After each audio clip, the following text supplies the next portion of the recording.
Hello students, आपका स्वागत है आयुर्वेदिक क्लासरूम की इस नई वीडियो में। देखिए, एग्जाम की डेट है जो पास में आ रही है और स्टूडेंट्स पूछ रहे हैं कि सर रस शास्त्र कहाँ से करें। तो रस शास्त्र का जो इजी वे है वो यही होता है कि आपको सभी टॉपिक्स एक जगह पर मिल जाए। तो यहाँ पर मैं अपने नोट्स लेके आया हूँ जो हम लोग जब हम पीजी की तैयारी करते थे तो हम यही नोट्स पढ़ते थे। देखिए, ये नोट्स हैं। यहाँ पर परिभाषा प्रकरण, पहले उससे पहले इतिहास दिया हुआ है, फिर परिभाषा प्रकरण दिया हुआ है, रसशाला दी हुई है, यंत्र उपकरण आ गए और मूषा वगैरह। यही सारी इसी चीज की जो मैंने नोट्स यूज किए हुए हैं, बिल्कुल सेम सेम ही मैंने पीडीएफ, देखिए यहाँ पर बिल्कुल सेम पीडीएफ बनाई हुई है और आपके लिए थोड़ा सा डिस्कस करने वाले हैं। आई होप आपको ये पसंद आएगी, आपके ये काम की होगी। ठीक है, देखिए यहाँ पर जो रस शास्त्र का इतिहास है, पहले इसकी बात करते हैं। तो रस शास्त्र की कुछ बुक्स हैं, जैसे रसेंद्र मंगल कक्षपुट, ये नागार्जुन ने लिखी थी, बहुत ही इंपॉर्टेंट बुक है। ये एक प्राचीनतम ग्रंथ है। अगर पूछे कि भाई रसेंद्र मंगल कक्षपुट, रसेंद्र मंगल और कक्षपुट ये किसने लिखी है? नागार्जुन ने 6th to 8th सेंचुरी में लिखी गई थी। रस हृदय तंत्र, हृदय में कौन है? गोविंद, यानी कि भगवान है हृदय में। तो रस हृदय तंत्र भिक्षु गोविंद पादाचार्य, तो भिक्षु गोविंद पादाचार्य 10th सेंचुरी के जो थे। और इन्होंने, जैसे हृदय में क्या होता है, कोई भी चीज का बोध होता है ना, अबोध या बोध।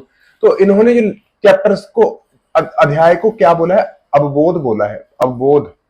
ठीक है, और उसके बाद देखिए गंधक चारण का सर्वप्रथम उल्लेख, गंधक चारण का सर्वप्रथम जो उल्लेख है वो इसी तंत्र में मिलता है। ये बहुत ज्यादा इंपॉर्टेंट हो जाता है। ठीक है,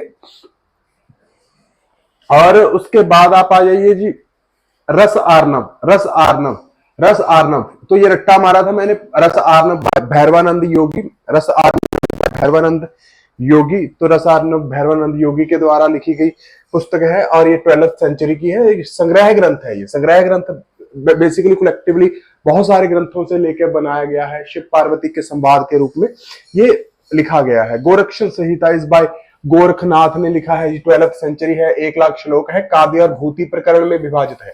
काव्य और भूति ये मार्क करना है आपको। खेचरी गुट्टिका विभूषित पारद का वर्णन इसमें मिलता है। स्वर्ण निर्माणार्थ गुट्टिका का वर्णन इसमें मिलता है। रसेंद्र चूड़ामणि, चूड़ामणि सोमदेव, आचार्य सोमदेव थे जो, उन्होंने रसेंद्र चूड़ामणि बुक लिखी थी और इसके 16 अध्याय हैं। ये नहीं याद करना बस, रसेंद्र चूड़ामणि इस बाय सोमदेव 12th सेंचुरी। रस प्रकाश सुधाकर, रस प्रकाश सुधाकर, जैसे हम भगवान कृष्ण की फोटो देखते हैं तो उनके पीछे प्रकाश दिखाई देता है।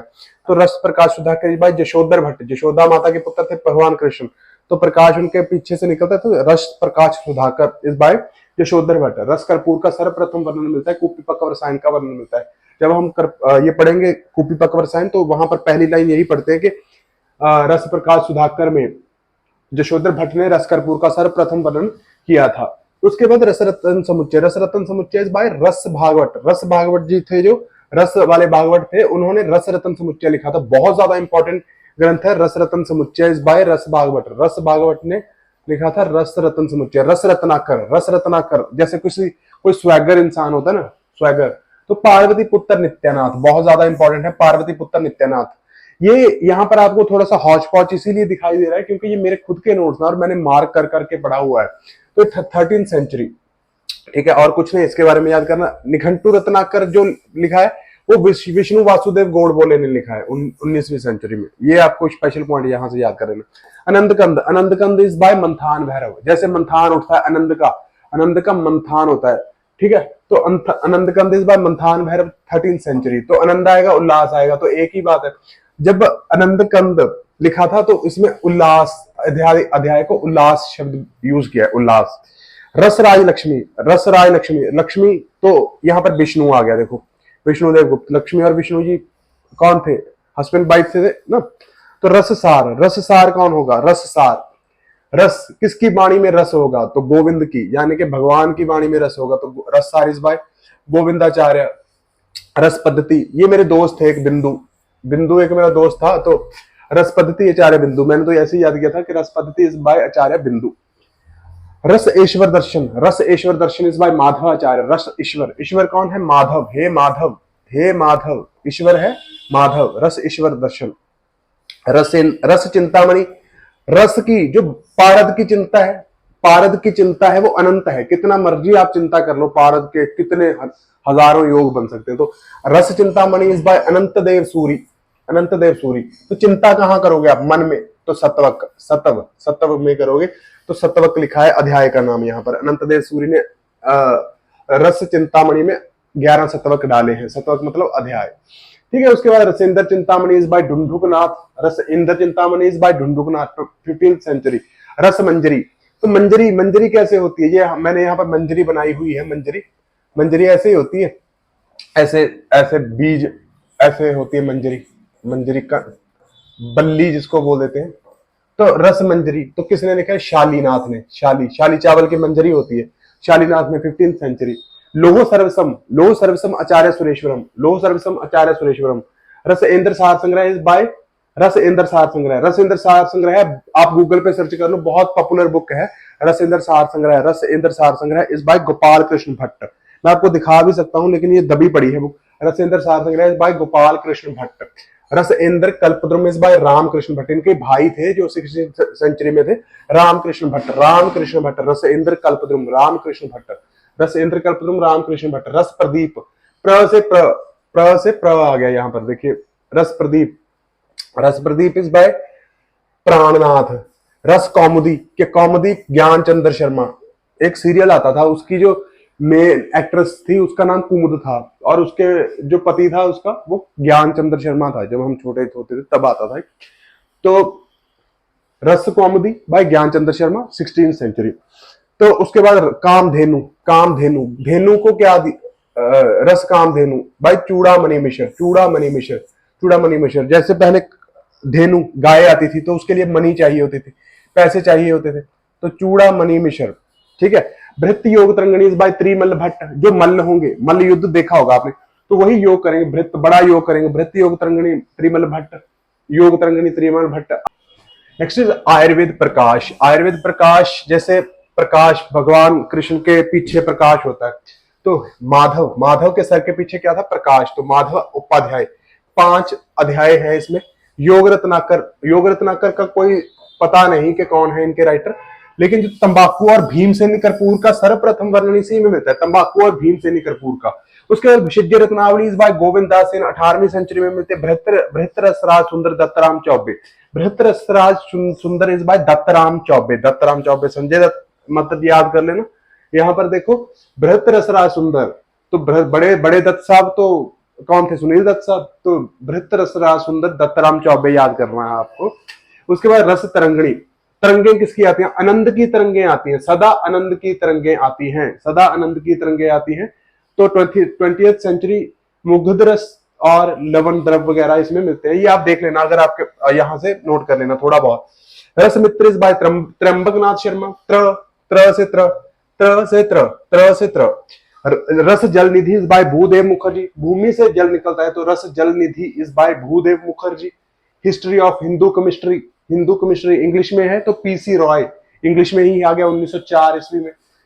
उसके बाद रसायन सार, रसायन सार, जो रसायन खाएगा वो श्याम से सुंदर हो जाएगा, मतलब काले से गोरा हो जाएगा, श्याम से सुंदर हो जाएगा। रसायन सार, श्याम सुंदर आचार्य वैद्य, ठीक है। उसके बाद रस योग सागर, तो कब आपने देखा है ना, जो जिन सागर में पानी बहुत साफ होता है तो वो हरे हो जाते हैं। तो रस योग सागर इस बाय हरिप्रपन्न शर्मा। रसोद्वार तंत्र इस बाय कालिदास व्यास। आयुर्वेद खनिज विज्ञान, आयुर्वेद खनिज विज्ञान बहुत ज्यादा इंपॉर्टेंट है। कविराज प्रताप सिंह 1931 बीएचयू में प्रकाशित हुआ था सबसे पहले ये, ठीक है। उसके बाद भारतीय रस शास्त्र वैद्य बामन गणेश देसाई। देखिए धीरे धीरे याद हुए हैं मुझे भी, ये मैंने 3 बार पढ़े, 4 बार पढ़े तब भी याद हुए हैं। तो भस्म विज्ञान या कुपीपक रस निर्माण स्वामी हरिशानंद 1950 में। सिद्ध विशुद्ध मणिमाला, मणियों की माला आप ऐसे फेरते हो, राम कृष्ण राम कृष्ण राम कृष्ण, तो सिद्ध विशुद्ध मणिमाला इज बाय रामकृष्ण भट्ट। पारद विज्ञानियम वासुदेव मूल शंकर द्विवेदी, ठीक है, 69 याद कर लेना, 69। पारद विज्ञानियम वासुदेव मूल शंकर द्विवेदी 69, 1969। पारद संहिता इस बाय निरंजन प्रकाश गुप्त। यहाँ पर हमारे एक मेडिकल स्टोर था, उनका नाम निरंजन था, तो निरंजन प्रकाश, मैंने वहीं से याद किया था कि निरंजन प्रसाद ने पारद संहिता लिखी है। रतन धातु विज्ञान वृद्धि नारायण शास्त्री, रत्नों की वृद्धि होती है तो वृद्धि नारायण शास्त्री। रत्न विज्ञान राधा कृष्ण पराशर। ठीक है, तो रस शास्त्र का जो सबसे प्राचीनतम ग्रंथ है यहां पर आपको याद करना है वो क्या है, वो क्या है जी, वो कुब्जिका तंत्र है, कुब्जिका तंत्र, कुब्जिका तंत्र। ठीक है, तो अगस्त्य संहिता कपालिक संप्रदायक ग्रंथ है, कपालिक संप्रदायक। और यहां पर 27 रस सिद्धों का वर्णन मिलता है कहां, रस रत्न समुच्चय में 27 रस सिद्धों का वर्णन मिलता है, रस सिद्धों का, जिन्होंने रस शास्त्र को बनाया है। उसके बाद देखिए जो हमने पहले पढ़ा है कि रस आर्णव और गोरक्ष संहिता में, रस आर्णव और गोरक्ष संहिता में पटल बोला गया है चैप्टर्स के नामों को। रस हृदय, हृदय में क्या होता है, अवबोध। रत्नाकर, रत्नाकर खंड, खंड रत्नाकर थे जो, रस रत्नाकर पार्वती पुत्र नित्यानाथ, रस रत्नाकर भाई पार्वती पुत्र नित्यानाथ, खंड लिखा है, खंड। आनंद कंदिस भाई मंथान भैरव, मंथान उल्लास, मंथान से हमने उल्लास याद किया था। रस चिंतामणि, रस की चिंता क्या, अनंत देव सूरी सतवक। ठीक है, रस कौमुदी, रस कौमुदी ज्ञानचंद्र शर्मा, अधिकार, अधिकार आ गया आपका। उसके बाद वत्सविराजिकम, वत्सविराजिकम सतवक, रस कौमुदी अधिकार, वत्सविराजिकम प्रकरण, सिद्ध विशेष्य मणिमाला गुच्छ। देखो मणियों का क्या होता है, गुच्छा होता है, मणियों का माला में गुच्छा होता है मोतियों का, तो इसीलिए गुच्छ लिखा है यहाँ पर। रस तरंगणी तरंग, योग तरंगणी तरंग, आयुर्वेद प्रकाश, आयुर्वेद प्रकाश सुधाकर देखो, और रस रत्न समुच्चय, ये तीनों इंपॉर्टेंट ग्रंथ है, इसको एक साथ रट्टा मारो। रस आयुर्वेद प्रकाश और रस प्रकाश सुधाकर और रस रत्न समुच्चय, इनमें अध्याय बोला गया है। तो रस रत्न समुच्चय रस भागवत ने लिखी थी और इसमें 30 अध्याय हैं। ठीक है, उसके बाद आप आ जाइए परिभाषा प्रकरण। परिभाषा प्रकरण बहुत ज्यादा इंपॉर्टेंट है, ये सोमनाथ, आचार्य सोमनाथ ने लिखी थी परिभाषा प्रकरण। सबसे पहले पंचमृतिका, पंचमृतिका क्या है, इष्टिका चूर्ण गैरिक सेंध भस्म बल्मीक, इष्टिका चूर्ण गैरिक सेंध भस्म बल्मीक। ठीक है, हो गया याद। तो उसके बाद पंचामृत, गौ का दूध, दही, घृत और शर्करा और मधु, गौ का दूध, दही, घृत और शर्करा, मधु। रट्टा मारना है बिल्कुल, एक बार में रट्टा मार दोगे। शीरत्रय हमने पढ़ा है, अर्क स्नूही वट्ट, अर्क स्नूही वट्ट, शीरत्रय अर्क स्नूही वट्ट। ठीक है, उसके बाद देखो 3 प्रकार के लोह, सबसे ज्यादा इंपॉर्टेंट जो 3 प्रकार के लोह हैं वो है स्वर्ण, रजत, ताम्र। उसके बाद अगर पंचलोह की बात करें तो नाग और बंग ऐड हो जाएगा, और अगर 6th का जिक्र करते हैं तो लोहा एंड में ऐड हो जाता है, लोह, लोह यानी कि यहां पर Fe, लोह का मतलब है Fe, यहां पर लोह का मतलब है धातु। ठीक है, 3 प्रकार के लोह, स्वर्ण, रजत, ताम्र, 5 की नागवंग ऐड कर दिया, 6वें में लोह ऐड कर दिया, 7वें में जशद ऐड कर दिया, सप्त लोह यहां पर आ जाएगा। ठीक है, तो रेस्ट हमने द्रव्यगुण के नोट्स में भी पढ़ा था यही चीजें। उसके बाद धन्वंतरी भाग, धन्वंतरी भाग क्या है, जब भी कोई वैद्य किसी की औषधि निर्माण करके देता है तो उसमें कुछ कमीशन वो रख लेता है, औषधि निर्माण करने पर उसमें से कुछ थोड़ी बहुत ही औषधि रख लेता है ताकि वो गरीबों को दे सके या फिर अपने आने वाले पेशेंट्स को दे सके। तो देखिए रस भस्म तेल और घृत के लिए, रस भस्म तेल और घृत के लिए आधा भाग रखता है, 1/2 रस भस्म तेल और घृत के लिए। अबलेह के लिए रखता है 1/8, चूर्ण वट्टी मोदक पाक हेतु 1/7। ठीक है, रस भस्म तेरेशु हाफ, अबलेह अ से अबलेह, अ से 8 हो गया, चूर्ण बट्टी मोदक पाकेट तो 1/7 हो गया। ठीक है, रुद्रभाग, रुद्रभाग क्या होता है, जब हम कोई प्रिस्क्रिप्शन लिख के देते हैं और वो मेडिकल स्टोर से पेशेंट लेता है तो हम मेडिकल स्टोर से थोड़ा सा कमीशन रखते हैं ना, तो वो कितना होता है 1/11 भाग, व्यवसायी द्वारा वैद्य को दिया जाने वाला 1/11 भाग। तो जो विश्वासघाती वैद्य होता है वो ज्यादा कमीशन ले लेता है, वो 50% कमीशन ले लेता है। ठीक है, आजकल ज्यादा विश्वासघाती वैद्य मिलेंगे आपको। शुद्धाव्रत, शुद्धाव्रत क्या होता है, किसी भी धातु का सत्व, सत्व क्या होता है, जैसे सपोज करो आपने और कोई मेटल ले लिया, मेटल ले लिया, वो मिक्स है, उसमें कॉपर भी है, आयरन भी है, ठीक है, उसमें कास्ता भी है, तो ठीक है, उसको उसमें से आपने ये तीनों चीजें एक्सट्रैक्ट करनी है और साथ में इंप्योरिटीज हैं, तो उसमें से आपने ये चीजें एक्सट्रैक्ट करनी है। तो ये इस धातु का क्या है, सत्व है, ये इस धातु का सत्व है। सत्व को निकालने के लिए जो अग्नि प्रज्वलित की जाती है, इसका कलर कौन सा होता है, शुक्ल वर्ण का, शुक्ल वर्ण का कलर होता है इसका। कौन सा कलर होता है, शुक्ल वर्ण का कलर कौन सा होता है इसका, शुक्ल वर्ण का, शुक्ल वर्ण का इसका कलर होता है। और इसको क्या बोला, शुद्धाव्रत, ये सत्व निर्गमन काल होता है, यानी कि ये कौन सा बॉइलिंग पॉइंट होता है, बॉइलिंग पॉइंट। ठीक है, उसके बाद बीजाव्रत, बीजाव्रत क्या होता है, किसी धातु को पिघलाने के लिए, मेल्ट करने के लिए, जैसे लिक्विड बनाने के लिए जो अग्नि प्रज्वलित की जाती है उसका कलर होता है धातु की तरह ही होता है। ठीक है, लिक्विड करने के लिए धातु की तरह ही जिसका कलर हो वो द्रवीकरण काल है, यानी कि मेल्टिंग पॉइंट है।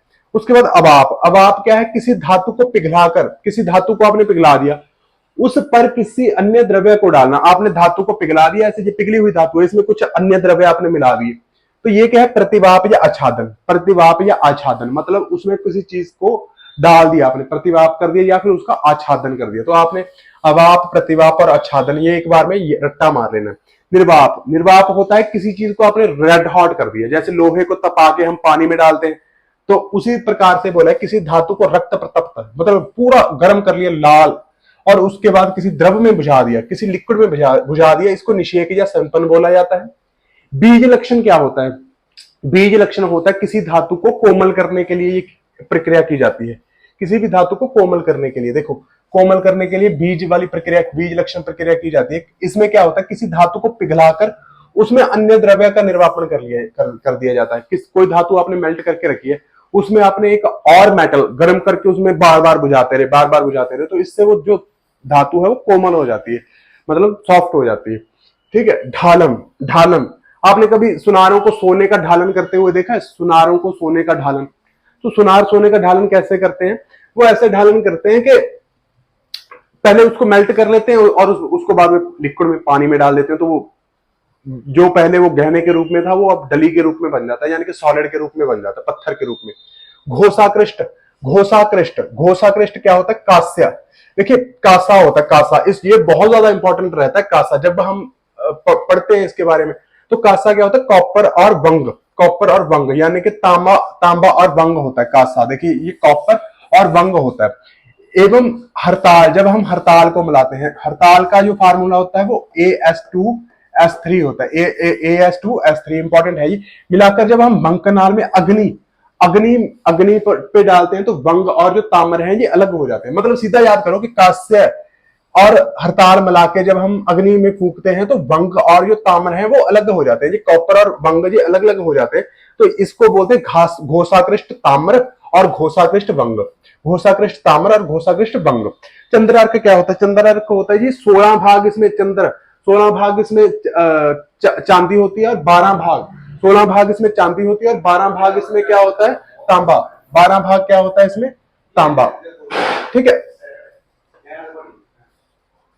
उसके बाद हेमरत्ती, हेमरत्ती और तार, हेमरत्ती और तारलोह, ये इसके बारे में हम बाद में बात करेंगे, आगे ये चीजें आने वाली है।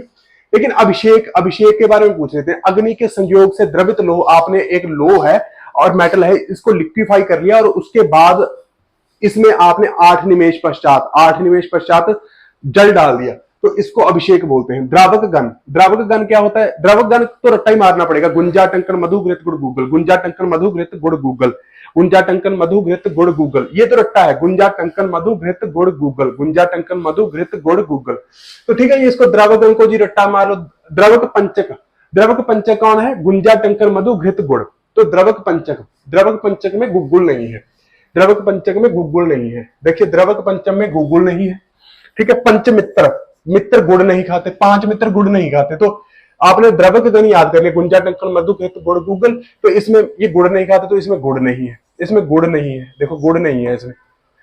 ग्रासमान पारद की वह मात्रा होती है जो स्वर्ण आदि धातुओं को अपने अंदर विलीन करने की पावर रखती हो। देखिए पारद की वो अमाउंट, पारद इतना पारद कि वो स्वर्ण को खा सके, अपने अंदर पचा सके, वो ग्रासमान मात्रा बोली जाती है। ठीक है। अब मुख, मुख पारद में, पारद से 64 भाग की मात्रा में स्वर्ण या रौप्य को मिलाना मुख उत्पन्न करना बोला जाता है। ये रट्टा मारना पड़ेगा। 64 भाग, इसमें 64 भाग की मात्रा में आपने स्वर्ण और रौप्य को मिला दिया जी, तो पारद में मुख उत्पन्न हो जाता है, ऐसा बोलते हैं अरसशास्त्र के आचार्य। चारणा, चारणा होता है जैसे पशुओं को चराया जाता है, वैसे वो पारद के साथ किसी ग्रास करने योग्य धातु को मिला देना, ये चारणा होता है। आप पारद के ऊपर सोना रखोगे ना तो बिल्कुल खा जाएगा, वो गायब कर देगा वो। तो इसी प्रकार से चारणा क्या होगा? पारद के साथ किसी ग्रास करने योग्य धातु को मिलाना, वो हो गया चारणा, यानी कि पारद को खिला देना। ठीक है। सारणा, तेल से भरी अंधमूषा में पारद डालकर स्वर्ण आदि डालकर वेदन करना, तो ये रट्टा ही मारना पड़ेगा, ये पूछा नहीं जाता। उद्घाटन क्या होता है? भस्मित लोह की मलिनता को पारद से दूर करना, भस्मित लोह की मलिनता को पारद से दूर करना। ठीक है। संन्यास क्या है? किसी पात्र को क्षार, अम्ल और पारद डालकर मंद आंच पर गर्म करना, तो ये चीजें आपको नोट्स में मिल जाएंगे। उसके बाद क्या है, शुक्ल वर्ग। शुक्ल वर्ग देख लो, सुधा कुर्म पृष्ठ शंख शुक्ति विराटिका, सुधा कुर्म पृष्ठ शंख शुक्ति विराटिका, ये सारे सफेद होते हैं, इसीलिए इसे शुक्ल वर्ग बोला जाता है। ठीक है। अमृतीकरण क्या होता है, देखो मारण, आपने मारण कर लिया, किसी भी धातु को मारण कर लिया, मार दिया किसी धातु को, उसके बाद उसमें कुछ दोष रह जाते हैं, उनको दूर करने के लिए अमृतीकरण संस्कार किया जाता है। इससे क्या होता है, व्रण की देखिए यहां पर लिखा होगा, गुण की वृद्धि और व्रण की हानि होती है, यही सबसे इंपॉर्टेंट इसमें से एमसीक्यू बनता है, गुण की वृद्धि और व्रण की हानि, गुण की वृद्धि और व्रण की हानि होती है, वर्ण की हानि। ठीक है, गुण की वृद्धि और वर्ण की हानि हो जाती है। उसके बाद क्या है, लोहितीकरण। लोहितीकरण क्या है जी, लोहितीकरण आगे बढ़ेंगे। ठीक है। रसशाला, रसशाला का निर्माण कैसे करना चाहिए, बहुत ज्यादा इंपॉर्टेंट है, एक क्वेश्चन इसमें से आता ही आता है। रसशाला का निर्माण ग्राम के ईशान कोण में करना चाहिए। ग्राम के कहां पर करना चाहिए, ईशान कोण में करना चाहिए।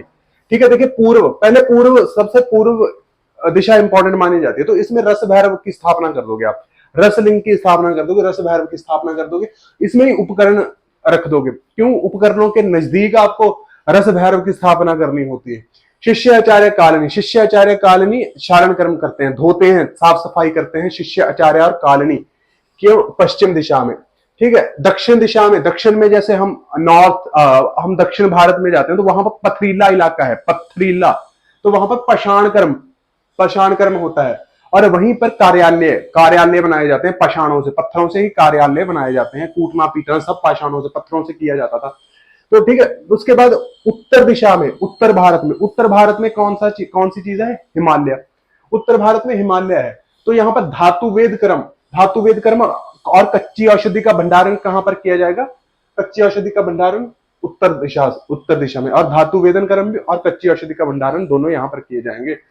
उस ईशान कोण, अब ईशान कोण में आप याद रखिए कि ईशान एक लड़का है जो बहुत ज्यादा मेहनती है और उत्पादन बहुत अच्छा करता है, किसी भी चीज उसको पकड़ा दो वो अच्छे प्रोडक्टिव है, बहुत ज्यादा प्रोडक्टिव है, तो उत्पाद कक्ष और सिद्ध औषधि का संग्रहण, और जो भी वो याद करता है उसको ग्रहण कर लेता है। तो इसी प्रकार से याद करेंगे हम, ईशान, उत्पाद कक्ष और सिद्ध औषधि का संग्रहण। आग्नेय, आग्नेय, आग्नेय कौन है, ईंधन, आग्नेय में ईंधन होगा, ईंधन जो मतलब हमारा, हम जिसको जलाएंगे अग्नि प्रोड्यूस करेंगे, तो यहाँ पर आग्नेय कोण में अग्नि प्रोड्यूस किया जाएगा, और ईंधन, ईंधन रखेंगे इसमें। ठीक है, ईंधन। और नृत्य, नृत्य में सेवक, जैसे नौकर चाकर होते हैं, नौकर बोलते हैं ना सेवकों को, तो न से नौकर, न से सेवक, इसका ये तो पर्याय हो गया ना, पर्याय बिल्कुल।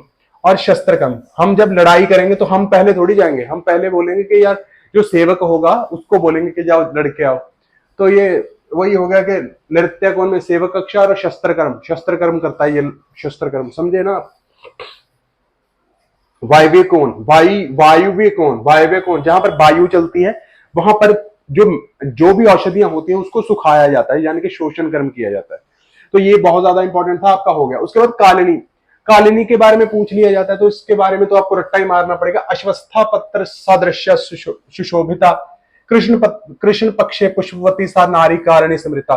कृष्ण पक्ष, शुक्ल पक्ष और कृष्ण पक्ष, दो पक्ष होते हैं एक महीने में, 15 दिन का शुक्ल पक्ष होता है और 15 दिन का कृष्ण पक्ष होता है। तो ये जिसको कृष्ण पक्ष में मेंसेस आते हैं कृष्ण पक्ष में, उसको कालिनी बोला जाता है। और इसका जो रज है वो रसबंधन में प्रयोग किया जाता है। और ठीक है, बस इतना ही याद करना, रसबंधे सा प्रयोग्य च उत्तम सा रसायने, रसबंधे सा प्रयोग्य च उत्तम सा रसायने, रस रतन समुच्चय ने बोला है। रस वैद्य, रस वैद्य जी 3 प्रकार के होते हैं। रस वैद्य कौन कौन से वैद्य होते हैं, पद्महस्त, अमृतहस्त और दग्धहस्त। पद्महस्त, अमृतहस्त और दग्धहस्त। पद्महस्त में, पद्म से नाम से ही पता चलता है, पद्महस्त में तो नाम से ही पता चल गया आपको कि कमल का निशान हो, जिसके हाथ में कमल का निशान हो वो पद्महस्त, जिसके हाथ में कमल घट और ध्वज, कमल घट और ध्वज का निशान हो, कमल घट और ध्वज का निशान हो वो अमृतहस्त, और जिसके हाथ में काली, जले हुए के समान काली रेखा हो वो होता है दग्धहस्त वैद्य। तो ये तीनों इंपॉर्टेंट वैद्य हैं। ये अपनी उपाधि से कौन बड़ा वैद्य है, तो इस प्रकार से 3 प्रकार के वैद्य होते हैं, पद्महस्त, अमृतहस्त और दग्धहस्त, ये आपको याद कर लेना। उसके बाद जलमृत्सना, जलमृत्सना इंपॉर्टेंट है। मंडूर और गुड़, देखो मंडूर होता है, मंडूर लोहे को रगड़ते हैं तो मंडूर मिलता है। लोहे का जो मंडूर होता है उसमें गुड़ मिलाते हैं, किसके स्वरस के को डाल के, बबूल स्वरस के, तो इसको जलमृत्सना बोला जाता है। ठीक है, मंडूर प्लस गुड़ बबूल के स्वरस में जब मिलाते हैं तो जल मृत्सना बन जाती है। तो बबूल बबूल के स्वरस में गुड़ और मंडूर बबूल के स्वरस में जल मृत्सना। इंपॉर्टेंट है, इंपॉर्टेंट है। चलिए आगे चलते हैं। ये मैंने गंध मारा हुआ है इसमें। अब जंतर उपकरण के बारे में पढ़ेंगे। जंतर उपकरण बहुत ज्यादा इंपॉर्टेंट है, बहुत ज्यादा इंपॉर्टेंट है। डिटेल में इसको आपको करना ही करना होता है। तो सबसे पहले इसकी किस आचार्य ने क्या क्या चीजें इसके बारे में बताई, ये इंपॉर्टेंट है। देखिए आनंद कंद ने 41 माने। आनंद कंद 41, अ से आनंद कंद और अ से 41, ठीक है 41। और रस तरंगणी ने 20, ये याद करना पड़ेगा आपको। रस रत्न समुच्चय ने 32 और पारद संहिता पारद प से पारद और प से 45, प से पारद और प से 45, प से पारद और प से 45, ठीक है। चलिए आगे। ये आपने याद करनी है कि कौन से ग्रंथ में किसने कितने माने हैं, मतलब जो संख्या किसने कितनी मानी है। पारद संहिता निरंजन प्रकाश गुप्त हमने पढ़ा था, निरंजन प्रसाद गुप्त। और रस रत्न समुच्चय इस बाय रस भाग भट्ट। आनंद कंद इस बाय मंथान भैरव। रस तरंगिणी इस बाय त्रिमल भट्ट। सदानंद शर्मा रस तरंगिणी, सदानंद शर्मा रस तरंगिणी। तो हमें ये भी चीजें याद रखनी है। उसके बाद दोला यंत्र में हम संवेदन करते हैं। हमने पढ़ा था कि भी दोला यंत्र ऐसे दोला सा होता है, दोला सा, जिसके बीच चीजों को लटका दिया जाता है। ऐसे ऐसे घड़ा होता है ऐसे, इसमें हम क्या करते हैं, पोटली लटका देते हैं तो संवेदन हो जाता है। जिससे यहां आग लगा देते हैं तो संवेदन हो जाता है चीजों का। डमरू यंत्र डमरू के आकार का होता है। ऐसे डमरू दो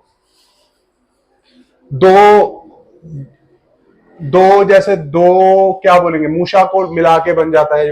रसबंधन के लिए प्रयोग किया जाता है। पारद संख्या उधर पातनार्थ और पारद भस्म निर्माणार्थ यूज किया जाता है, ठीक है। तो ये इंपॉर्टेंट है। उसके बाद आप देखिए पालिका यंत्र में आपको याद करना है गंधक यारण, परपटी निर्माण और कपर्दिका भस्म निर्माण। गंधक जारण, परपटी निर्माण और कपर्दिका भस्म निर्माण। तो ये समझ के आपको याद करना पड़ेगा, थोड़ा सा आपको दिमाग लगाना पड़ेगा इसमें। उसके बाद बालू का यंत्र तो आपको पता ही है कि वही जिस बालू का यंत्र लवण यंत्र, जिसमें हम बोतल को मिट्टी में दबा देते हैं। तो यहाँ पर कुप्पी पक और रस निर्माण जो होते करते हैं हम, तो वहां पर बॉटल यूज की जाती है। तो बालू का और लवण यंत्र हो गया। तो गंधक जारण तो हर एक यंत्र में करेंगे हम। विद्याधर यंत्र में भी गंधक जारण करेंगे। हिंगुल से पारद की प्राप्ति करेंगे। दृढ़ अग्निपाक, ठीक है। बस यही है कि हिंगुल से पारद की प्राप्ति कैसे की जाएगी। जैसे ऐसे ऐसे एक यंत्र बना लिया हमने, ऐसे, ठीक है ऐसे। तो यहां पर हमने वो पारद और हिंगुल चिपका दिया, नीचे से आग लगा दी। पारद क्या होगा, ऊपर जाके चिपक जाएगा और यहां से हम कलेक्ट कर लेंगे। तो यही विद्याधर यंत्र है कि गंधक जारण हिंगुल से पारद की प्राप्ति इस यंत्र के माध्यम से होती है। पातन यंत्र सिंपल, इसी को पातन यंत्र भी बोल सकते हैं हम। हिंगुल से पारद का निष्कासन किया जाता है विद्याधर यंत्र में भी और पातन यंत्र में भी। भूधर यंत्र गंधक के अंतर्धूम यारण करने के लिए, गंधक को अंतर्धूम जारण करने के लिए, जैसे ये मैंने बनाया हुआ है, देखो ये भूमि के अंदर यंत्र रखा हुआ है। तो ये गंधक का अंतर्धूम जारण किया जाता है भूधर यंत्र से। और हरताल संख्या निर्माणार्थ, हरताल और संख्या जब निर्माण किया जाता है तो भूधर यंत्र का प्रयोग किया जाता है। यानी कि इसके बाहर से हवा इसको सप्लाई नहीं होती, ठीक है। पताल यंत्र गंधक यंत्र, भलातक यंत्र और विश्वामित्र कपाल। गंधक तेल, भलातक तेल और विश्वामित्र कपाल, विश्वामित्र नारियल के तेल को बोला जाता है। तो ये सारे तेल निकालने के लिए पताल यंत्र का प्रयोग किया जाता है। कच्छप यंत्र, तो मैंने ये याद किया था कच्छप यंत्र, कछुए की एक फोटो बना ली थी, ऐसे कछुआ एक बना लो एक आप भी, ठीक है। तो ये बिड सहित पारद जारण करने के लिए, तो कछुए ने बिड त्याग कर, तो बिड सहित पारद जारण करने के लिए, छड़ गुण गंधक जारण करने के लिए, ठीक है, 6 गुना गंधक जारण करने के लिए इसका प्रयोग किया जाता है। देखिए, और गंधक जारण करने के लिए और गर्भद्रुति निर्माण करने के लिए। और ये कछुआ क्या है, गर्भवती, तो गर्भद्रुति निर्माण करने के लिए, ठीक है। बिड सहित पारद, बिड त्याग दिया, गर्भवती है तो गर्भद्रुति निर्माण करने के लिए, गंधक जारण करने के लिए, छड़ गुण गंधक जारण करने के लिए भी कच्छप यंत्र का प्रयोग किया जाता है। तो कोष्ठी यंत्र, कोष्ठियों का प्रयोग द्रव्य सत्पातनार्थ, कोष्ठियां होती हैं, बड़ी बड़ी भट्टियां होती हैं, उनका प्रयोग किया जाता है द्रव्य को सत्पातनार्थ। चलिए आगे। हाँ जी, तो दीपिका यंत्र, दीपिका तो सभी की फेवरेट होती है, दीपिका यंत्र, दीपिका पारद का अधोपातन, तो अधोपातन नीचे नीचे पातन करने के लिए दीपिका यंत्र। कंदुक यंत्र, कंदुक यंत्र है जी तेल निष्कासन, तेल को निकालने के लिए, तेल को निकालने के लिए कंदुक यंत्र का प्रयोग किया जाता है। कंदुक यंत्र इज फॉर तेल निष्कर्षण, कंदुक यंत्र इज फॉर तेल, कांदे का तेल लगाते हैं ना आजकल लोग, कांदे का तेल बालों को बड़ा करने के लिए, कंदुक यंत्र तो तेल निकालने के लिए, चलो इस ऐसे ही याद कर लो। गर्भ यंत्र, गर्भ यंत्र क्या है? पारद व गंधक की पिष्टि, पारद और गंधक की आपने पिष्टि बना ली, उसको मारण करने के लिए क्या है? गर्भ यंत्र। सोमनाथी ताम्र भस्म निर्माण करने के लिए, वेरी वेरी इंपॉर्टेंट, सोमनाथी ताम्र भस्म निर्माण करने के लिए कौन सा यंत्र प्रयोग किया जाता है? गर्भ यंत्र। गर्भ यंत्र सोमनाथी ताम्र भस्म निर्माण करने के लिए यंत्र का प्रयोग किया जाता है। उसके बाद पारद भस्म निर्माण करने के लिए, देखिए पारद की भस्म निर्माण करने के लिए गर्भ यंत्र का भी प्रयोग किया जाता है, और हमने डमरू यंत्र का भी, डमरू यंत्र के बारे में भी पढ़ा था कि जो डमरू यंत्र है, डमरू यंत्र वो भी पारद की भस्म निर्माण करने के लिए यूज किया जाता है। ठीक है। आकाश पातन यंत्र, आकाश पातन यंत्र इज अर्क, अर्क निर्माण के लिए, आकाश पातन यंत्र इज अर्क निर्माण के लिए यूज किया जाता है। ठीक है। हंस पाग यंत्र, हंस क्या करता है? बिड त्याग देता है, बिड मतलब बिट बिट बिट कर देता है, तो हंस पाग यंत्र इज बिड निर्माण के लिए, बिड पाग हेतु उपयोगी है हंस पाग यंत्र। बल्लभी यंत्र, बल्लभ, जैसे हम बल्लभ नहीं लगाते घरों में, बल्लभ ऊपर लगाते हैं छत पे, तो उत्थापन, उत्थापन ऊपर, उत्थापन के लिए बल्लभी यंत्र का प्रयोग किया जाता है। उत्थापन ये निमोनिक है याद करने के लिए। सोमानल यंत्र, सोम अनल, सोम अनल मतलब ठंडी आंच पे बनाई जाने वाली भस्म कौन सी है? वो अभ्रक जारण करने के लिए, अभ्रक को पचाने के लिए हम हल्का हल्का भूनते हैं, उसको हल्का हल्का भूनते हैं, तो सोम अनल यंत्र, सोम मतलब ठंडा और अनल मतलब अग्नि, ऐसी कौन सी? सोम अनल यंत्र इज फॉर अभ्रक जारण। द्रविका यंत्र इज फॉर नागवंक के स्वेदनार्थ, द्रविका यंत्र इज यूज फॉर नागवंक के स्वेदनार्थ, द्रविका यंत्र इज यूज फॉर नागवंक के स्वेदनार्थ। स्थाली यंत्र, स्थाली यंत्र लोह का स्थाली पाक, आपको पता होगा अगर आपने रस शास्त्र पढ़ा है तो, हमने लोह का स्थाली पाक पढ़ा होता है सेकंड ईयर में रस शास्त्र में, लोह का स्थाली पाक स्थाली यंत्र में करते हैं। और रसक शोधनार्थ, तो इसमें इंपॉर्टेंट क्या है? रसक शोधनार्थ, रसक का शोधन, रसक के शोधन के लिए भाई स्थाली यंत्र का प्रयोग किया जाता है। ठीक है। उसके बाद आप डायरेक्ट यहां पर आ जाओ, अभ्रक यारणार्थ हमने पढ़ा था सोमानल यंत्र, तेल निष्कर्षण अर्थ हमने पाताल और कंदुक यंत्र पढ़ा था, पाताल और कंदुक यंत्र, तेल निष्कर्षण अर्थ पाताल और कंदुक यंत्र, पाताल और कंदुक यंत्र। ठीक है। कृत्रिम हिंगुल निर्माणार्थ मृदंग यंत्र, कृत्रिम कृत्रिम कृत्रिम कृत्रिम हिंगुल, पहले तो हिंगुल ही नहीं पता होता बच्चों को क्या होता है। HG और S को जब मिलाया जाता है तो HGS बन जाता है, HGS बन जाता है, तो इसको क्या बोला जाता है? हिंगुल, क्या बोला जाता है? हिंगुल। ठीक है। तो यही चीज बनाने के लिए कौन सा यंत्र प्रयोग किया जाता है? मृदंग यंत्र, मृदंग यंत्र प्रयोग किया जाता है। पाद उधर्व पातन अर्थ, पाद को ऊपर उड़ाने के लिए कौन सा यंत्र प्रयोग करेंगे? जो डमरू जैसा हो, डमरू जैसा हो। विद्याधर यंत्र भी बिल्कुल डमरू यंत्र ही होता है, डमरू जैसा ही होता है, और पातना यंत्र भी बिल्कुल डमरू जैसा होता है, तो इसीलिए डमरू, विद्याधर और पातना यंत्र, डमरू, विद्याधर और पातना यंत्र का प्रयोग किया जाता है किसके लिए? पारद उधर्व पातन अर्थ।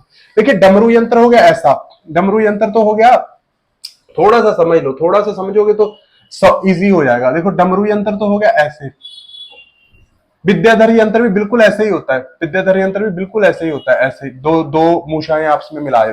पातन यंत्र होता है ऐसे, ऐसे ऐसे, नीचे अग्नि चलती है। अब यहां पर आपने HGS रख दिया, यहां पर HGS रख दिया, HGS रख दिया और नीचे से अग्नि जला दी, तो क्या होगा? पारद की वेपर्स उठेंगी या गंधक की, तो यहां से बाहर निकल आएगा, यहां से बाहर एक ओपनिंग के थ्रू हम बाहर निकाल लेंगे पारद को, जो ऊपर वेपर की फॉर्म में चला जाएगा। ठीक है। और ऊपर चिपक जाएगा। तो ये डमरू, विद्याधर और पातन यंत्र इज फॉर पारद के उधर्व पातन, पारद को ऊपर उड़ाने के लिए। पारद का अधोपातन के लिए दीपिका और अधोपातन यंत्र, दीपिका हमने याद किया था, और अधोपातन यंत्र क्या है? अधोपातन के लिए अधोपातन यंत्र तो बस सीधा सा याद है। पाद के तीर्यक पातन के लिए नाड़ी डेकी और तीर्यक पातन यंत्र, नाड़ी का डेकी और तीर्यक पातन यंत्र। उसके बाद क्या? संजीवनी सुरा निर्माण और औषधि अर्क निर्माण के लिए नाड़िका यंत्र का प्रयोग किया जाता है। आपने शराब निकालते हुए बंदों को देखा होगा, तो संजीवनी सुरा और औषधि अर्क निर्माण के लिए नाड़िका यंत्र का प्रयोग किया जाता है। चलिए आगे देखिए जी। उसके बाद ये सारी चीजें आपने खलव यंत्र, खलव यंत्र कितने प्रकार के होते हैं आप नोट्स में से देख सकते हो, नोट्स में से खुद रीड करना है। मूषा प्रकरण में आपको पढ़ना है कि कौंचिका कुमुदी करहाटिका पांचनी वाहिनी मित्रा, कौंचिका कुमुदी करहाटिका पांचनी वाहिनी मित्रा, जैसे मुझे याद है वैसे आपको याद करना है। कौंचिका कुमुदी करहाटिका पांचनी वाहिनी मित्रा। रस रत्न समुच्चय के अनुसार 17 प्रकार के मूषा होती हैं। इसके उपकरण क्या होते हैं? मृत्तिका और लोह। मृत्तिका और लोह से जो होती है मूषिका बनाई जाती है। मूषिकाएं कई प्रकार की होती है। देखिए पहले बज्र मूषा की बात करेंगे तो बज्र मूषा बहुत ज्यादा कठिन होने के कारण, बहुत ही ज्यादा कठिन होने के कारण ये सत्व पातनार्थ यूज की जाती है। सत्व, सत्व मतलब आपने इसमें ओर डाल दी, मिक्स इंप्योरिटीज डाल दी, उसको जला दिया। इतनी इतनी खतरनाक मूषा होती है ये कि इंप्योरिटीज को तो भस्म कर देगी और मेटल मेटल को रख लेगी, मेटल मेटल को रख लेगी, इंप्योरिटीज को भस्म कर देगी। तो ये क्या है? बज्र मूषा, बज्र के समान शक्तिशाली मूषा है, सत्व पातनार्थ यूज की जाती है। चलिए पक्कव मूषा, पक्कव बहुत ज्यादा पक्की हुई मूषा है। बज्र मूषा से थोड़ी सी नीचे आती है ये पक्कव मूषा। ये प याद करना है यहां पर हमने, प ये बहुत ज्यादा इंपॉर्टेंट है। प से पोटली पक्वार्थ और पारद आदि का शोधन करने वाली, पोटली पक्वार्थ और पारद का शोधन करने वाली, पोटली पक्वार्थ और पारद का शोधन करने वाली मूषा है जो, वो पक्व मूषा कहलाती है। गोस्तनी मूषा, गोस्तनी मूषा होती है टेस्ट ट्यूब लाइक मूषा, गोस्तनी मूषा होती है टेस्ट ट्यूब लाइक मूषा। यहाँ पर खरपर आदि के सत्वों को द्रवित करने के लिए, खरपर आदि द्रव्यों के सत्वों को द्रवित करने के लिए, लिक्विड बनाने के लिए, इनके जो मेटल्स इनमें से निकलते हैं ना, मेटल्स जो इनमें से मेटल्स निकलते हैं उनको लिक्विड फॉर्म में द्रवित करने के लिए जो यूज की जाती है वो गोस्तनी मूषा यूज की जाती है। और शुद्ध करने के लिए भी जो शोधन पातन भी इसी मूषा में किया जाता है। शोधन पातन और द्रवित द्रवण, द्रावण, द्रावण मतलब मेल्ट करने के लिए। उसके बाद आ जाओ व्रतांक मूषा, बैंगन, बैंगन सुना होगा आपने, ब्रिंजल, ब्रिंजल। तो खरपर आदि द्रव्यों के का सत्वपातन करने के लिए यूज की जाती है। जोग मूषा पारद को मारण करने के लिए, योगी एक योग साधना से ही पारद को मारा जा सकता है, पहले तो ये याद कर लो। तो योग मूषा इज यूज फॉर पारद मारणार्थ, योग मूषा इज यूज फॉर पारद मारणार्थ, पारद मारणार्थ योग मूषा। बिड्ड मूषा, बिड्ड मूषा देह लो कर योग निर्माणार्थ, देह लो कर योग निर्माणार्थ, देह को लो की तरह निर्माण करने के लिए जो योग बनाए जाते हैं वो किस मूषा में बनाए जाते हैं? बिड्ड मूषा में। मूसल, मूसल होते हैं ना, मूसल, मूसल को ऐसे चक्री की तरह घुमाते हैं हम, चक्री की तरह, चक्री की तरह घुमाते हैं ना, तो मूसल मूषा, मूसल मूषा इज यूज्ड फॉर चक्रीबद्ध पारद निर्माण, चक्रीबद्ध पारद निर्माण के लिए मूसल मूषा का प्रयोग करेंगे, मूसल मूषा का प्रयोग करेंगे चक्रीबद्ध पारद निर्माणार्थ। महामूषा, महामूषा लोह द्रवणार्थ, अब्रक सत्व निर्माणार्थ, अब्रक द्रावणार्थ, लोह द्रावणार्थ, अब्रक सत्व निष्कर्षणार्थ और सत्व द्रावणार्थ, तो बहुत ज्यादा इंपॉर्टेंट है। गार मूषा इज यूज्ड फॉर धातु ढालनार्थ, गार मूषा, गार मूषा 2 याम तक अग्नि सहन कर सकते हैं, यानी कि 2 yam is equal to 6 hours, 6 hours धातु को ढालन करने के लिए। याद करना है, जैसे धातु जब ढलेंगे तो गार के समान बन जाते हैं, गारे के समान, तो धातुओं को ढालन करने के लिए गार मूषा। वज्र द्रावणी मूषा, वज्र द्रावणी हीरे को भी जो पिघला दे ऐसी मूषा, ये 4 याम तक, सबसे ज्यादा 12 आवर्स तक अग्नि सहन कर सकती है, तो इसीलिए इसको बोलते हैं वज्र द्रावणी मूषा। ये किससे बनी होती है? भूनाग मृत्तिका, शन तंतु और दग्ध तुष, भूनाग मृत्तिका, शन तंतु और दग्ध तुष, भूनाग मृत्तिका, शन तंतु और दग्ध तुष से बनती है। बर मूषा, बर मूषा, बर क्या होता है? बर, सभी के पति तो एक ही होते हैं ना, बर मूषा 1 याम तक, बर क्या होता है? 1 होता है, तो इसीलिए 1 याम तक अग्नि सहन कर सकती है ये मूषा। वर्ण मूषा, वर्ण मूषा क्या होता है? कलर, कलर प्रोवाइड करने के लिए यूज की जाती है। इसमें क्या होता है, जब भी आप भस्म बनाओगे तो इसमें रक्त वर्ग के स्वरस, रक्त वर्ग होता है, लाल लाल लाल चीजें होती है, रक्त वर्ग का स्वरस, कसीस और फिटकड़ी का इसमें आप लेप कर देते हो, और जो भी इसमें भस्म बनाते हो वो रेड कलर की होती है और अच्छे कलर की होती है। वर्ण, वर्ण को उत्कर्ष करने के लिए, मतलब कलर को अच्छा बनाने के लिए ये चीज यूज की जाती है, वर्ण उत्कर्ष करने के लिए यूज की जाती है। मंडूक मूषा, manduk musha is 6 into 6 into 6, 6 into 6 into 6, इसका जो साइज होता है 6 इंटू 6 इंटू 6 होता है। मल्ल मूषा, malla musha is used for parpati संवेदनार्थ, malla musha is used for parpati संवेदनार्थ। परपटी, पट, परपटी, मल्ल जो होते हैं वो ऐसे अपने थाई पे ऐसे जोर जोर से थापी नहीं मारते, तो मल्ल मूषा यूज फॉर परपटी, वहीं से पट याद कर लो, पट पे जो थापी लगाते हैं वो मल्ल होते हैं, तो परपटी संवेदनार्थ। गोल मूषा, जब जो मूषा गोल होती है उसमें मुंह होगा या नहीं होगा? जो मूषा बिल्कुल गोल है ऐसे गोल, उसमें मुंह कहां से होगा? तो इसमें मुख नहीं होता, इसको निर्वक्तर मूषा बोला जाता है, इसको अंध मूषा बोला जाता है। ठीक है, उसके बाद आप आ जाओ जी कोष्ठी प्रकरण। कोष्ठी प्रकरण, कोष्ठी प्रकरण, कोष्ठी प्रकरण किसको बोलते हैं? भट्टियों को कोष्ठी बोला जाता है। बस यहां पर याद करो कि कोष्ठी किसको बोला जाता है? भट्टियों को। भट्टियां जो होती है जिसपे मेल्टिंग वगैरह की जाता है, बॉइलिंग वगैरह की जाती है, वो सारी भट्टियां होती है, उसको क्या बोलेंगे हम? कोष्ठी बोलेंगे। राजहस्त प्रमाण, देखिए पहले जो है अंगार कोष्ठी, फिर पताल कोष्ठी, फिर गार कोष्ठी और फिर मूषा कोष्ठी। 4 प्रकार की भट्टियों के बारे में हम यहां पर पढ़ेंगे। तो राजहस्त प्रमाण ऊंची व चौड़ी, राजा के हाथों के समान ऊंची व चौड़ी। राजा के हाथ बड़े बड़े होते थे, राजा के हाथ, तो उसके समान ऊंची व चौड़ी कोष्ठी जो होती थी वो किसको? अंगार कोष्ठी होती थी, अंगार कोष्ठी। अब इसमें आपको याद क्या करना है? अब मत टी, अब मत, अभ्रक बिमल माक्षिक तुथ, अभ्रक बिमल माक्षिक तुथ, अभ्रक बिमल माक्षिक तुथ को से धातु को निकालने के लिए, अभ्रक बिमल माक्षिक तुथ में से धातु को निकालने के लिए जो यूज की जाती है वो अंगार कोष्ठी होती है। स्वर्ण रजत ताम्र और लोह को पिघलाने के लिए, स्वर्ण रजत और ताम्र लोह को पिघलाने के लिए यूज की जाती है जो अंगार कोष्ठी। स्वर्ण रजत ताम्र लोह को पिघलाने के लिए यूज की जाती है वो अंगार कोष्ठी। ठीक है। उसके बाद पताल कोष्ठी जी। पताल कोष्ठी क्या होती है? पताल मतलब डीप जाते हैं हम इसमें, डीप। एक बलिष्ठ क्या होता है? 12 अंगुल डीप और 12 अंगुल चौड़ी, 12 अंगुल गहरी और 12 अंगुल चौड़ी जो होती है वो क्या होती है? पताल कोष्ठी होती है। मृदु द्रव्यों के सत्तापातन के लिए, मृदु द्रव्यों के सत्तापातन के लिए जो यूज की जाती है वो एक वितस्त गहरी और एक वितस्त चौड़ी। गार कोष्ठी, गार कोष्ठी कौन सी होती है? भूमि में 12 अंगुल, भूमि में 12 अंगुल गहरी और 9 अंगुल ऊंची उठी हुई, 12 अंगुल गहरी और 9 अंगुल ऊंची उठी हुई, 12 अंगुल गहरी और 9 अंगुल ऊंची उठी हुई। देखिए गार कोष्ठी, गार कोष्ठी कौन सी होती है? 12 अंगुल गहरी और 9 अंगुल ऊंची उठी हुई। हमने गार मूषा के बारे में भी पढ़ा था। गार मूषा जो धातुओं के सत्वों को पिघलाने के लिए यूज की जाती थी, हम देख लेते हैं एक बार, रिवीजन हो जाएगी आपकी। देखिए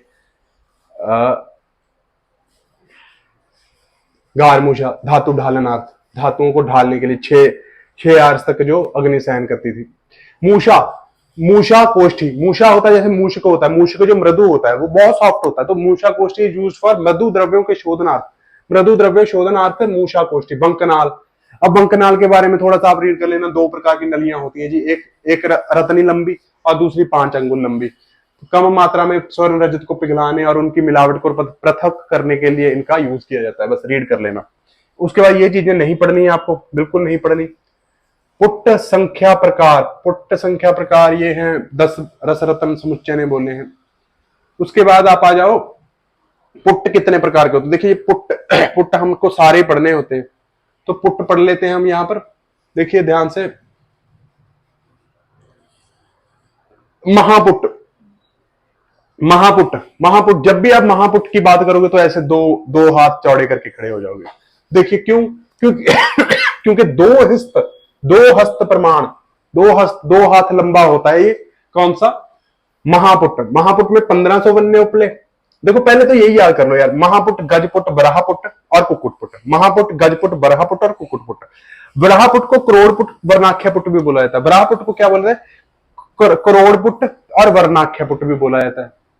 ठीक है। ये 2 हाथ होता है, ये एक राजहस्त प्रमाण लंबा होता है जी। तो ये एक अरतनी मतलब होता है एक गिट्ठ प्रमाण मतलब 42 सेंटीमीटर लंबा होता है। और ये दो वितस्ती पर लंबा होता है। यहाँ पर 1500, यहाँ पर 1000, यहाँ पर 500 और यहाँ पर 100 बनने उपले, मतलब उपले जो यूज किए जाते हैं, बन के उपले। ठीक है। लोह व अभ्रक को की भस्म निर्माण करने के लिए महापुट का प्रयोग किया जाता है। लोह व अभ्रक की भस्म निर्माण करने के लिए प्रयोग किया जाता है। तो यहां पर आपको क्या करना है याद? देखो यहां पर LA लिख लो, LA, मैंने तो LA लिखा हुआ है, LA, लोह और अभ्रक की भस्म निर्माण करने के लिए। और महापुट देखो यहां पर 91 सेंटीमीटर है, 2 हस्त प्रमाण है और 1500 बनने उपले बोले हैं। लेकिन जो शारंगधर है, शारंगधर वो 30 बनने उपले मानते हैं, 30 बनने उपले मानते हैं। किसमें? महापुट में। राजहस्त प्रमाण एक राजा के हाथ की लंबाई के जितना प्रमाण होता है, 1000 बनने उपले होते हैं। और इसमें आपको याद करना, लात मारो किसके? बिमल के लात मारो। लोह, अभ्रक, ताम्र, माक्षिक, बिमल शंख शुक्ति गुदंती मृगशिंग प्रवाल। देखो शंख, शंख इसमें आपको याद करना है, शंख शुक्ति भी पशुओं से मिलती है, यानी कि एनिमल प्रोडक्ट है। गुदंती भी एनिमल प्रोडक्ट माना जाता है, गुदंती।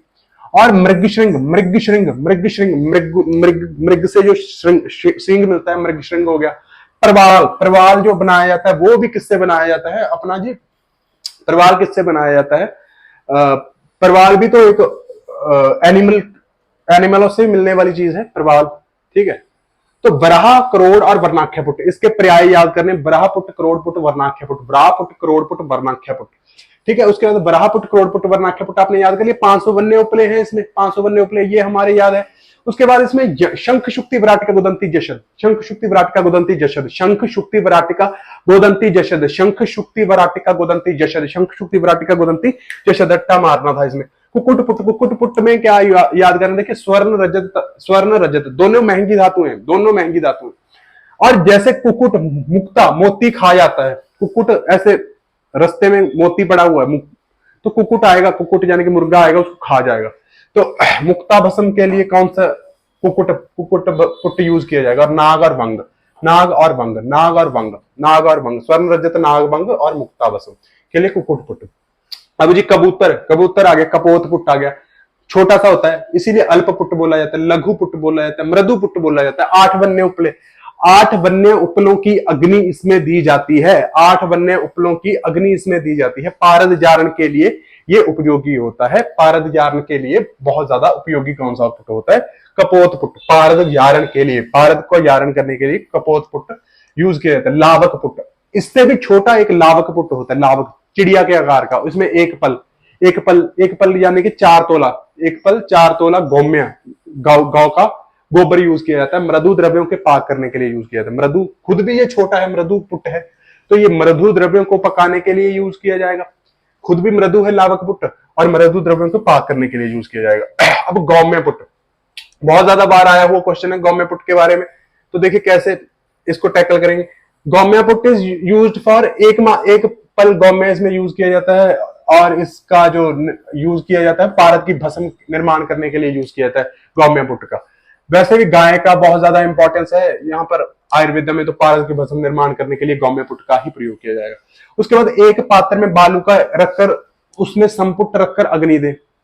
एक पात्र में आपने बालूका रख ली, उसके अंदर मूषा रख ली, पहले तो बालूका से भर लिया, उसके अंदर मूषा रख ली, उसके ऊपर फिर आपने बालूका डाल दी, उसके बाद आपने अग्नि जला दी, तो हड़ताल और सोमल भस्म निर्माण करने के लिए ये यूज किया जाता है। जैसे ऐसे आपने ऐसे एक पात्र में ऐसे मूषा रख दी, उसके अंदर मेटल रख दिया, उसके ऊपर से आपने मिट्टी डाल दी और फिर अग्नि जला दी, तो हड़ताल और सोमल निर्माण करने के लिए ये यूज किया जाता था, हड़ताल और सोमल भस्म निर्माण करने के लिए। पारद व सोमल भस्म, सोमल पाक करने के लिए भूधर यंत्र। कुंभ भांड और मृतिका, कुंभ भांड और मृत पात्र यंत्र। तो ये देखो ये सेम ही है, बालूका पुट को ही कुंभ पुट, भांड पुट या मृतिका पात्र पुट बोला जाता है। तो ये तुषा भरकर मुषा रखें, वही है हड़ताल व सोमल भस्म निर्माण करने के लिए, हड़ताल व सोमल भस्म निर्माण करने के लिए, हड़ताल व सोमल भस्म निर्माण करने के लिए। चलिए आगे। चंद्रपुट में चंद्र से जो ऊर्जा प्राप्त होती है उससे जो भस्म बनाई जाती है, जैसे चंद्रपुट्टी प्रवाल भस्म, चंद्रपुट्टी प्रवाल पिष्टी, चंद्र पुट्टी प्रवाल पिष्टी होती है, एक आती है बाजार में। सूर्यपुट, रौद्रपुट, भानुपुट, सूर्यपुट, रौद्रपुट, भानुपुट, सूर्य रश्मि से प्राप्त ऊर्जा सूर्यपुट्टी प्रवाल भस्म निर्माण करने के लिए यूज की जाती है। चलिए आगे। अब कोयले के बारे में थोड़ा सा पढ़ लो कि पुट का अग्नि स्रोत, पुट में अग्नि कहां से आती है? कोलों से आती है, कोयले से आती है, ठीक है। तो इसके क्या बोलते हैं इसको भाई? इसको शिखित्र या कोकिला बोला जाता है। उपला, अब जो उपले यूज किए जाते हैं उसको क्या बोला जाता है? उत्पल यूज किया है, उत्पल, पिष्ट, शगन, शान, उत्पल, ग्रिंड, उत्पल, साठी, ऐसे पर्यायों से इसको मेंशन किया जाता है। संधि बंधन, संधि बंधन कैसे बोला जाता है? अंधन, रंधन, श्लिष्ट, संधि बंधन इसके पर्याय हैं। अंधन, रंधन, श्लिष्ट, संधि बंधन ये इसके पर्याय हैं, ठीक है। तो चुल्लिका के पर्याय, चूल्हा नहीं होता घर में, चूल्हा, तो उसके ये पर्याय दिए गए हैं। कोष्ठी, अंगार, धानिका, हसंती, हसंतिका, अंगार, षटकी, इसमें से नहीं आता क्वेश्चन। यहां पर आपको हठ मुद्रा और मदन मुद्रा पढ़ना है। हठ मुद्रा क्या होता है? आपने क्या है, सूअर का खून ले लेना, सूअर का रक्त ले लेना, शुक्र का रक्त, शुक्र का रक्त, शुक्र का रक्त को लोह के चूर्ण में मिला मिला के आपने सुबह से शाम तक रगड़ना है, शाम तक, सुबह से शाम तक रगड़ना है। और इससे क्या होगा, आपको एक मोम सदृश पदार्थ मिल जाएगा। उसको आप कहा संधि बंधन के लिए प्रयुक्त किया जाता है, संधि बंधन के लिए। जैसे आपने ऐसे मूषा के ऊपर ढक्कन रख दिया, ऐसे आपने मूषा के ऊपर एक ढक्कन रख दिया, ऊपर यहां पर आप लेप कर दोगे वही पदार्थ का, तो ये पारद को गायब होने से रोकेगा, यहां से पारद निकल ना जाए, इसलिए इसको प्रयोग किया जाता है कि सूअर का रक्त और लोह, लोह और सूर्य शुक्र का रक्त। चलिए आगे। तो तीव्र अग्नि पर के प्रभाव में पारद की हानि को रोकने के लिए, तीव्र अग्नि के प्रभाव में जो पारद की हानि होती है उसको रोकने के लिए ये यूज किया जाता है। मदन मुद्रा में चुंबक, वही तो लोह चूर्ण तो आपका वही आ गया 7 भाग, सबसे ज्यादा इंपॉर्टेंस तो लोह चूर्ण के 7 भाग आ गया। इसमें गुल्लर बट्ट और अलसी का तेल, गुल्लर बट्ट और अलसी का तेल जब उसके साथ